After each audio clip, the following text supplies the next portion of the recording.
And you guys, are you prepared? Take your time. Do this with intent. Make us feel like we wished we were in this diner watching this, or that we should have spent our $15 ticket and popcorn to see you do it. Okay, and action. God damn it, what is it? Let him go! Tell that bitch to be cool. Say bitch be cool. Say bitch be cool. Chill out, honey. Chill out.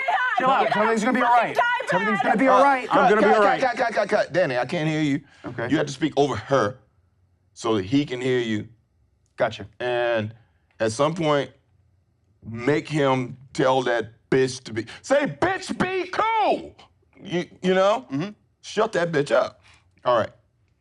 And action. God damn it, what is it?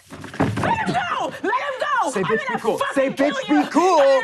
Say bitch be cool. Chill out, honey. Chill Tell her out. everything's gonna be all right. I'm gonna be okay. Tell her, promise her.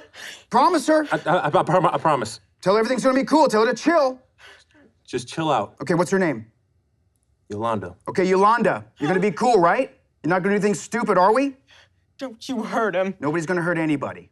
We're just gonna be like three Fonzies. And what's Fonzie like? Come on, Yolanda, what's Fonzie like?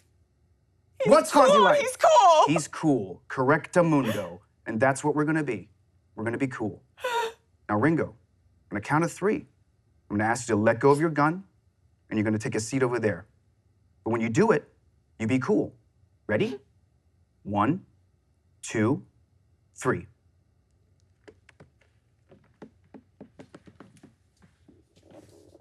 Okay, now let him go! Yolanda, I thought you were gonna be cool. Now, when you yell at me, you make me nervous. And when I get nervous, I get scared. And when motherfuckers get scared, that's when motherfuckers die. Just know, you hurt him, you die. That seems to be the situation. And I don't want to hurt him. And I know you don't want me to, and I know Ringo over here doesn't want me to. But this is the situation. Normally, both your asses would be dead as this fried fucking chicken. Line. But you happen to pull this shit off. You happen to pull this shit on when I'm in a transitional period. So I'm not gonna shoot you. I'm gonna help you. But I can't give you this briefcase. It don't belong to me.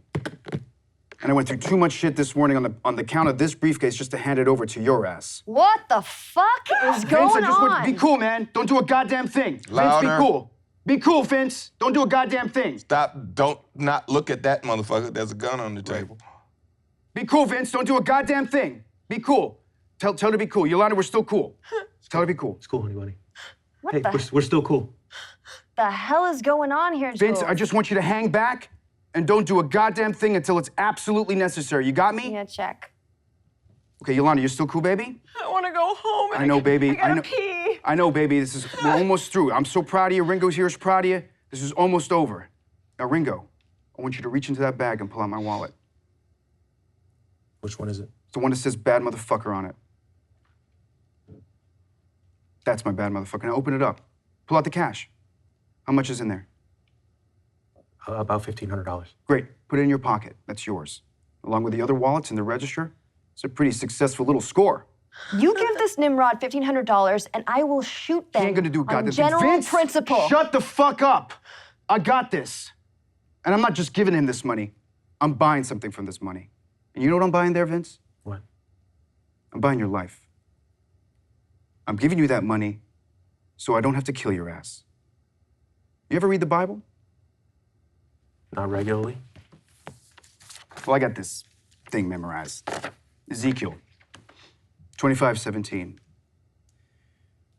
And the path of the righteous man is beset on all sides by the inequities of the selfish and the tyranny of evil men. Blessed is he who in the name of charity and in goodwill shepherds the weak through the valley of darkness, for he is truly my brother and the finder of lost children. And I will strike down upon thee with great vengeance and furious anger those who attempt to poison and destroy my brothers.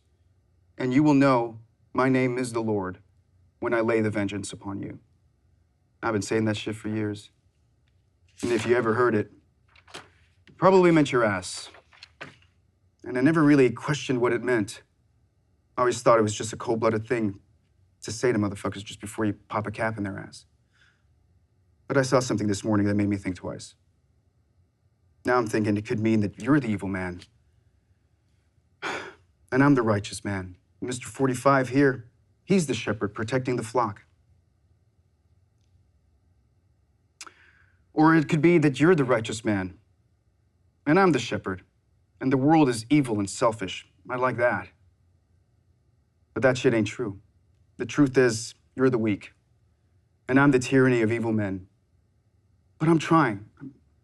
I'm trying really hard to be the shepherd.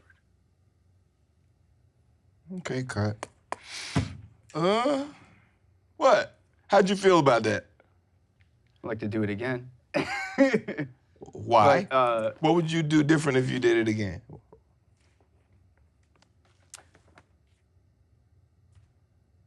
Just because you want to do it again, or Yeah, just because I wanna you do would it be again. more relaxed into it? I think so. Because you Yeah. weren't relaxed at all. Yeah, Ever. initially.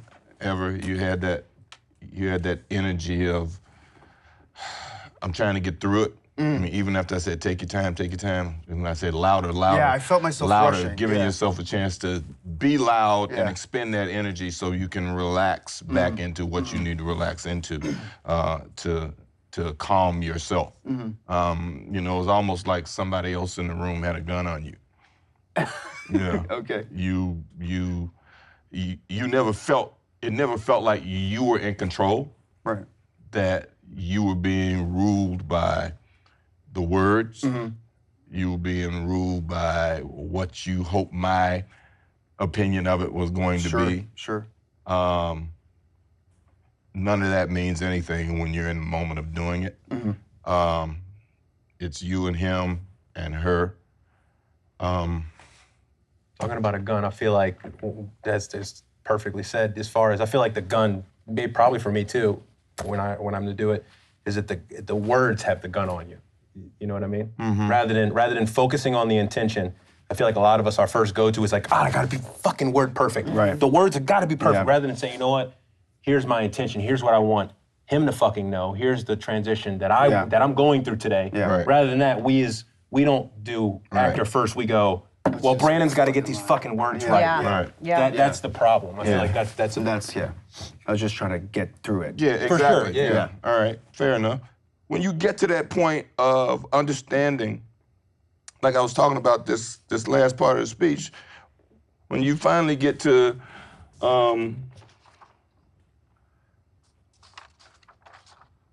the truth is, or is it, it could be, you're the righteous man, I'm the shepherd, and this the world is evil and selfish. I like that. But that ain't the truth. But that ain't what it is, you know? I really wish that was, you know? I'd like for that to be the truth, but it's not. The truth is, this is the truth of what it is. Now, it doesn't necessarily have to be laid out like that. I mean, I did it like that just because I wanted it to be heavy on the table and in that particular thing, so that when I did let him out, you know, there's a million ways to do things that are the right way. I mean, when people tell you shit like, oh, there's no right or wrong way. Yeah, there's a wrong way to do shit, you know, but there are also 200 right ways to do it. Sure. So you don't necessarily have to lay it out like that. I mean, it could be laid out in, you know, I'd like for that to be the truth, you know. I'd like that, but you know, that shit ain't true. You know, truth is, you're the weak, and I'm the tyranny of evil men. But I'm trying. Yeah, I'm trying. Get the fuck out of here. You know, there's that way. You know, and then there's the way I did it. Or there's another way is motherfucker can find that shit funny, you know. Yeah, you know, and I'm the shepherd, and it's the world is evil and selfish. And I like that, but oh man, that ain't, you know. The truth is, you're the weak, and I'm the tyranny of evil men. You're a weak motherfucker, and I'm the tyranny of evil men, you know. But you know what? I'm trying. I'm trying. And that's right too. Gotta put an intention on it. Yeah, but it's who you are, your personality inflicted upon the truth of the dialogue that's written there.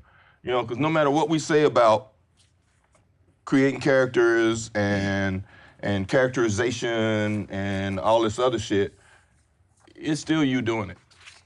You know, and we all have comfort zones. The hard work sometimes as an actor is getting out of your comfort zone, which is one of the things when I don't have source material. It's like when you're doing something and it's from a novel, you go read the book, they give you all kinds of information. They tell you who that person is, where they came from, you know, where they live, what kind of food they eat, all kind of shit. But when they don't tell you that, you have the liberty to do that. We are living in a world of make-believe, so make it up. It's a good exercise. Whether you use it, you don't necessarily have to go and talk to the director about it. You don't talk to the other actors about it. But if you have a personal biography for your character, that's one of the things that makes people interested in you when you show up on screen, because that character came from somewhere. You know how smart he is, how much education he's had. Did he have two parents? Did he have one parent? Does he have brothers and sisters? How does he feel about that? Is he a loner? Does he have friends? Is he gregarious? Not gregarious? Why does he feel this particular way about this character in this story? Maybe he met somebody like that, knew him, didn't like him, loved him, whatever. Why you feel a certain way about a character or why you react to him, aside from what they tell you about him, could be from something that's inside you or what you had as that person. So that when you get there, how do you react? Is he a cynic? Does he believe this? Is he religious? Is he not religious? All those things inform a character, and they inform how you carry yourself when you come in a room as that character, whether you talk to other actors about it or not. But it makes you a whole human being and not just that one-dimensional person that they put on the page, because they just want you to say the words. And they want you to say the words and look a certain way. But how you feel about saying those words comes from what you made that person be as a person. Sometimes it's you. Like I said, the base of all that is still you. It's your personality and what you know, which is why I say, you know, you read about other people who come from other places, so you know what their backgrounds are, what their experiences are, or, you know, what kind of food, or did they have food? Were you hungry when you grew up? So you eat a certain way now.